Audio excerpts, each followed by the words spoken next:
My name is Claudia de la Pola. I was born and raised in Venezuela, country in South America. What newspaper and TV radio channels did you read or watch in your country of origin? Growing up, there was two main newspapers that my family read, and by extension I read, which was called El Universal and El Nacional. And in regards to TV channels, it was mostly a news focus, like a 24/7 like news channel called Globovisión, and I watched them because my family watched them.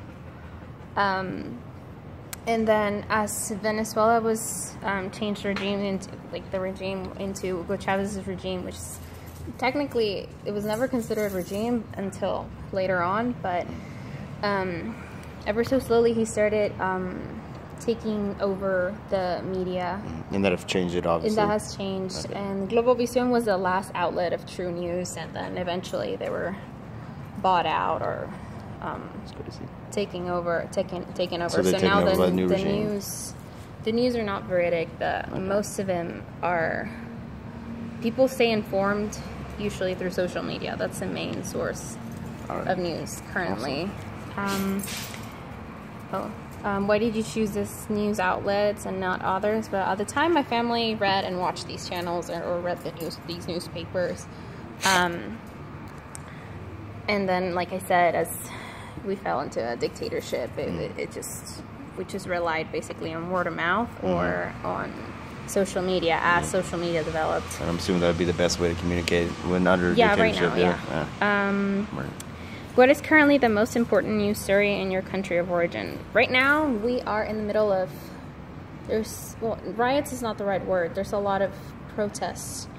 Venezuela has been in an extreme social and economical situation where people can't find basic goods like food or toilet paper. Yeah. And it's been going on for a couple of years, and it has reached like a boiling point. Supplies are being limited to.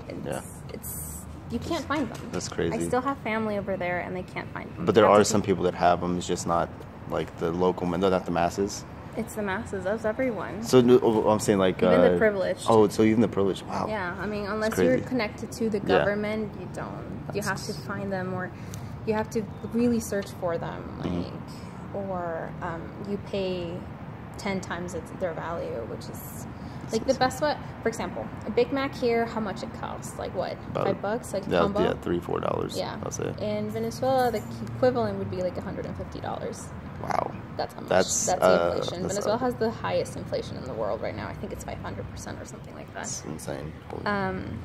So because of this current situation, now it's gotten to a point that people have had enough, and now people have been out on the streets protesting, rallying for a good couple, like almost a week, yesterday and today as well, and it's huge. It's been quite steadily horrible. Growing. Yeah, it's steadily growing because, like I said, people are really mad, and then there's police repression. They're throwing tear gas bombs at the people. And they're not. These protests have not been violent in nature at all. Yeah. And in the Venezuelan constitution, it's a right the Venezuelans have to go out to the streets and protest peacefully. Yeah. And observing their right, they're being restricted as it is. Yeah, there's huge police restriction. Right. I think today my mom was telling me that the military came out to repress the people, which just makes them mad. Makes them angrier. So right now, that's the biggest thing. Yeah. And what's worse is that the news outlets are not reporting on this. No, it seems so. They're controlled by the government. They're completely changing the story, saying that these are violent people, that they're not. It's just it's straight out lying. Yeah. And what makes this protest different from a couple of years ago, because there were protests back in 2014, is that now we have the international eyes on us. So we have to keep going. No, absolutely. And officially is being recognized. Yeah, this is a dictatorship. Yeah. Whereas before it wasn't recognized as that, which really pissed most of us off. Makes sense.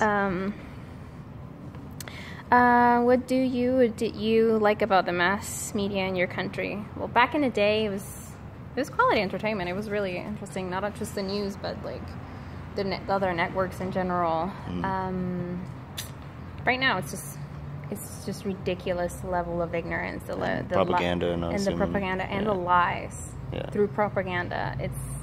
And what's worse, there's a percentage of like a 30% of people that still believes this. Yeah. And it's because of their condition of like being ignorant. Yeah. You're not completely educated as much as they could have.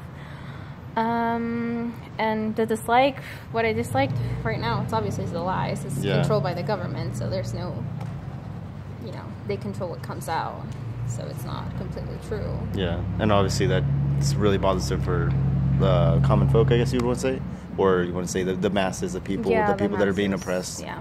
Like there are polls out there. 70% of the Venezuelan population don't like President Maduro, who's Chavez's successor after he died.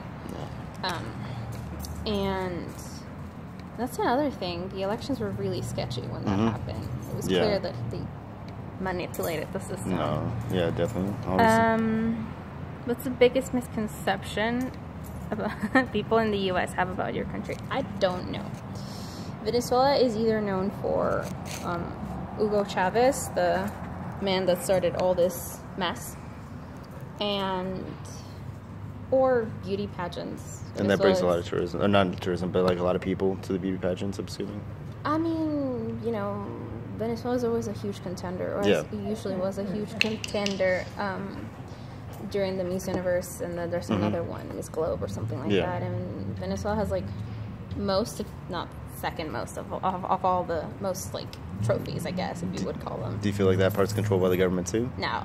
Those are just people just like, hey, I'm beautiful. It's like Miss America. Like we have our Miss Venezuela, and that just not surprisingly that hasn't been affected at all. Surprisingly. That in sports in general hasn't, but messy. I guess it's like people hold on to those things, and despite what's happening, it's like one of those things like you hold on to keep it's kind of like yourself from being overwhelmed. Thing. Yeah, a cultural thing, just to stand steadfast. Maybe I think the Venezuelans play the soccer is the national sport, but it really isn't. Yeah, it's baseball.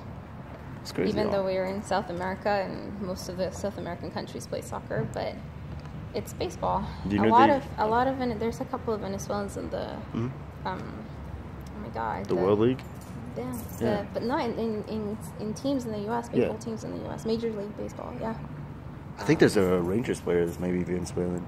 Maybe. I'm not. I don't keep up with it. Same. I'm not really keeping up with baseball. My family's Spanish and Italian, so we like soccer. Yeah. That's our thing. I love soccer too. Perhaps that's it. I really don't know. Okay. Well, thank you so much, Claudia, for your time. You're welcome. You have a great day.